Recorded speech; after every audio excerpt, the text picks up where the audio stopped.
बिस्मिल्लाहिर्रहमानिर्रहीम। कोरोना और नफ्सियाती इलाज। तमाम तारीफ़ रब्बुल आलमीन के लिए, दुरूद व सलाम रहमतुल आलमीन पर।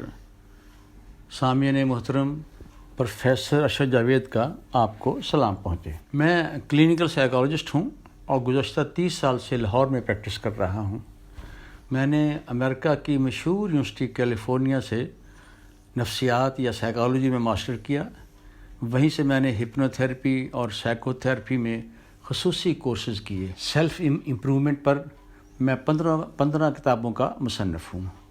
2 किताबें नफ्सियाती इलाज के हवाले से भी हैं और मेरी अक्सर किताबें बेस्ट सेलर हैं। मेरी एक किताब सेक्स एजुकेशन का दुनिया की कई ज़ुबानों में तर्जुमा हो चुका है। 2 और किताबें कामयाबी के असूल और कामयाब शख्सियत का अरबी में तर्जमा हो रहा है। इंडिया में कोई साहब मेरी किताबों का हिंदी में तर्जमा करना चाहता है, मैंने उन्हें इजाज़त दे दी है। सामियन मोहतरम, आजकल पूरी दुनिया कोरोना के अज़ाब में मुब्तला है। तकरीबन हर फर्द खौफज़दा है, जिसकी वजह से नफ्सियाती बीमारियाँ ख़ुसूसन एंग्ज़ायटी और डिप्रेशन आम हैं और लोग इनसे हर सूरत में महफूज रहना चाहते हैं। नफ्सियाती बीमारियों के इलाज के 2 मारूफ़ तरीके हैं, मेडिसिन से इलाज और नंबर 2 नफ्सियाती इलाज। जहाँ तक शदीद ज़हनी बीमारियों का ताल्लुक़ है, मसलन पागलपन, मिर्गी, इसके इलाज के लिए मेडिसिन का किरदार बहुत अहम है, लेकिन नफ्सियाती इलाज का किरदार ना होने के बराबर है। और दूसरी तरफ कम शदीद नफ्सियाती बीमारियों मसलन डिप्रेशन, एंग्ज़ायटी, इनके इलाज के लिए नफ्सियाती इलाज का किरदार बहुत अहम है, जबकि मेडिसिन का किरदार कम अहम है। क्योंकि एक तो मेडिसिन का असर 4 से 6 हफ्ते के बाद शुरू होता है। नंबर 2 मेडिसिन के साइड इफ़ेक्ट भी होते हैं। नंबर 3 मेडिसिन को छोड़ना मुश्किल होता है। जब भी मेडिसिन छोड़ी जाती है, अमूमन वो बीमारी दोबारा फिर शुरू हो जाती है। सामियान मोहतरम, नफ्सियाती इलाज के भी बहुत से तरीके हैं। एक सर्वे के मुताबिक दुनिया में इस वक्त नफ्सियाती इलाज के तकरीबन 1000 मारूफ़ तरीके हैं।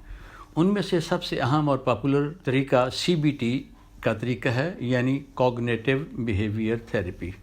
ये तरीका बहुत कामयाब है, पूरी दुनिया में कामयाबी से इस्तेमाल हो रहा है।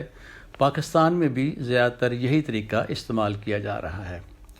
CBT की कामयाबी की शरह 75% है और सेशन की औसत तादाद 5 से 20 है।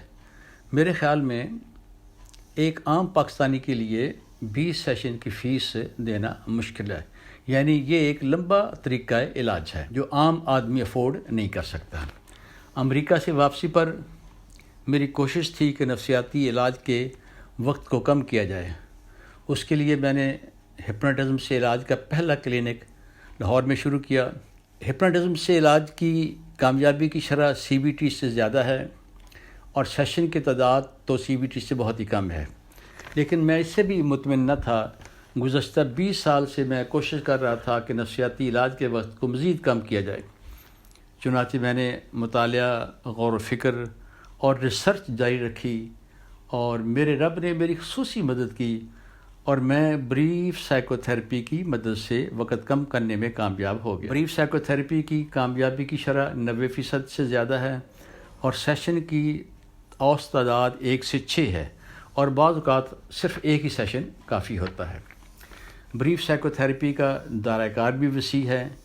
ये आम नफ्सियाती बीमारियों के अलावा जिनसी मसाइल, शख्सियत के मसाइल और तालीमी मसाइल वगैरह के लिए भी इस्तेमाल होती है। अब हम न सिर्फ ब्रीफ साइकोथेरेपी को इस्तेमाल करते हैं, बल्कि हम इसे आम करना चाहते हैं।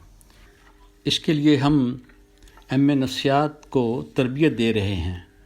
पाकिस्तान को इस वक्त हज़ारों माहिरीन नफ्सियात की ज़रूरत है, जो लोगों को कोरोना के खौफ से निजात देकर उनकी ज़िंदगियों को पुरसुकून बना सकें। मगर हमारे यहाँ तरबियत याफ्ता माहिरीन नफ्सियात चंद 100 हैं और ये सहूलत भी सिर्फ बड़े शहरों में हासिल है। हम अब तक इस ब्रीफ साइकोथेरेपी के कोई 11 कोर्सेज़ हम कर चुके हैं। इससे एक तो नौजवानों को अच्छा रोज़गार मिल जाएगा और दूसरी तरफ मरीज़ بیماری سے جلد نجات پا سکیں گے۔